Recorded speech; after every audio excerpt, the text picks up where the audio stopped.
ದೇಶಾದ್ಯಂತ ಸದ್ದು ಮಾಡ್ತಾ ಇರೋ ನೀಟ್ ಪರೀಕ್ಷಾ ಅಕ್ರಮ ಹಾಗೂ ಪ್ರಶ್ನೆ ಪತ್ರಿಕೆ ಸೋರಿಕೆ ಹಗರಣದ ವಿರುದ್ಧದ ಆಕ್ರೋಶ ಈಗ ಮದುವೆ ಮನೆಗೂ ತಲುಪಿದೆ.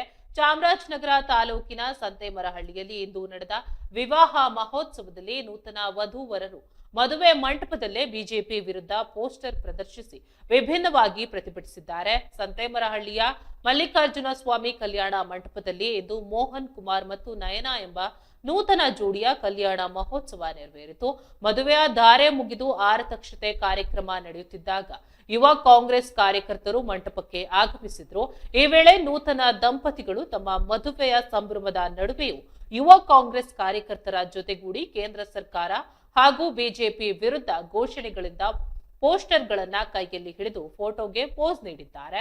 ಲಕ್ಷಾಂತರ ಬಡ ವಿದ್ಯಾರ್ಥಿಗಳ ಭವಿಷ್ಯವನ್ನ ಹಾಳು ಮಾಡಿರುವ ನೀಟ್ ಪ್ರಶ್ನೆ ಪತ್ರಿಕೆ ಸೋರಿಕೆ ಮಾಫಿಯಾವನ್ನ ಕೇಂದ್ರ ಸರ್ಕಾರ ಕೂಡಲೇ ಹತ್ತಿಕ್ಕಬೇಕು ಮತ್ತು ತಪ್ಪಿತಸ್ಥರಿಗೆ ಕಠಿಣ ಶಿಕ್ಷೆ ಆಗಬೇಕು ಎಂದು ವಧುವರರು ಈ ಸಂದರ್ಭದಲ್ಲಿ ಆಗ್ರಹಿಸಿದ್ರು. ಮದುವೆಗೆ ಬಂದಿದ್ದ ನೂರಾರು ಅತಿಥಿಗಳು ಮಂಟಪದಲ್ಲಿ ನಡೆದ ಈ ಹಠಾತ್ ರಾಜಕೀಯ ಹಾಗೂ ಸಾಮಾಜಿಕ ಪ್ರತಿಭಟನೆಯನ್ನ ಕಂಡು ಆಶ್ಚರ್ಯಚಕಿತರಾಗಿದ್ದಾರೆ. ಸದ್ಯ ಮದುವೆ ಗಂಡು ಹೆಣ್ಣು ಪೋಸ್ಟರ್ ಹಿಡಿದಿರುವ ಈ ಫೋಟೋಗಳು ಸಾಮಾಜಿಕ ಜಾಲತಾಣಗಳಲ್ಲಿ ಭಾರಿ ವೈರಲ್ ಆಗ್ತಾ ಇವೆ.